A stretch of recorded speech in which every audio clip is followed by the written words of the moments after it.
الحاقة ما الحاقة وما أدراك ما الحاقة كذبت ثمود وعاد بالقارعة فأما ثمود فأهلكوا بالطاغية وأما عاد فأهلكوا بريح صرصر عاتية سخرها عليهم 7 ليال و8 أيام حسوما فترى القوم فيها صرعا كأنهم أعجاز نخل خاوية فهل ترى لهم من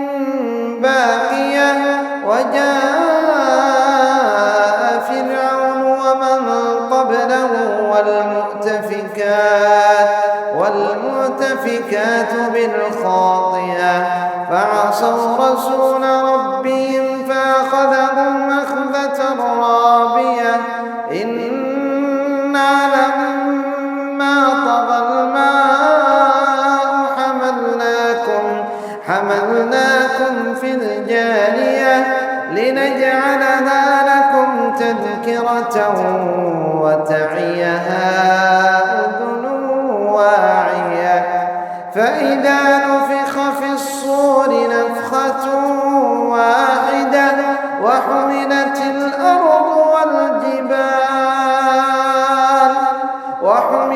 الأرض والجبال فدكتا دكة واحدة فيومئذ وقعت الواقعة وانشقت السماء فهي يومئذ واهية والملك على أرجائها ويحمل عرش ربك فوقهم يومئذ 8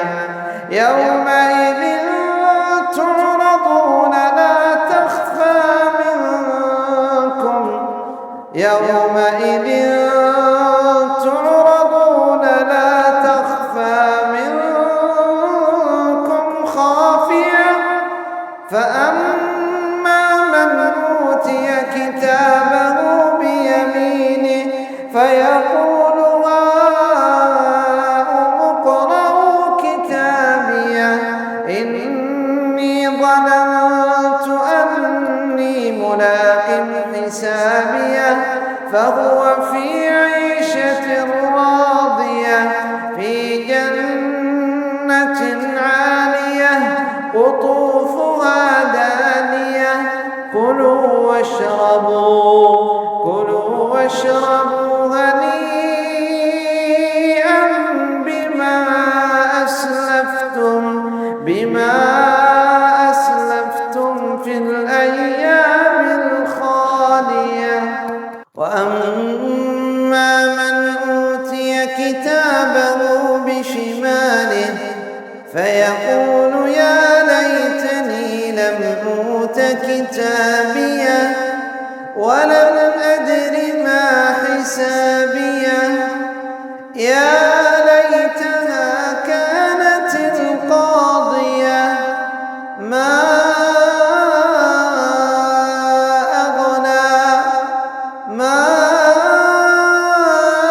أغنى عني ماليه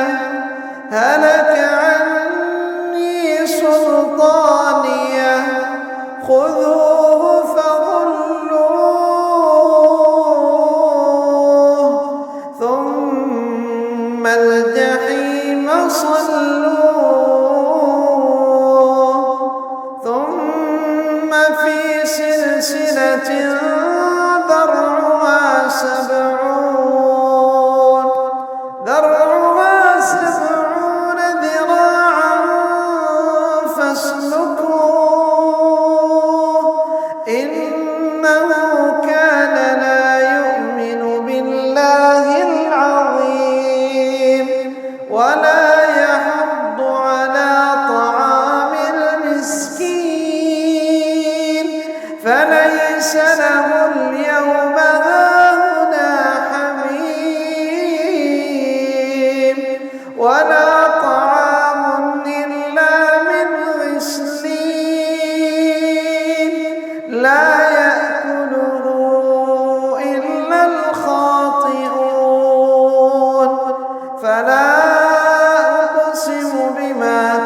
تبصرون وما لا تبصرون إنه لقول رسول كريم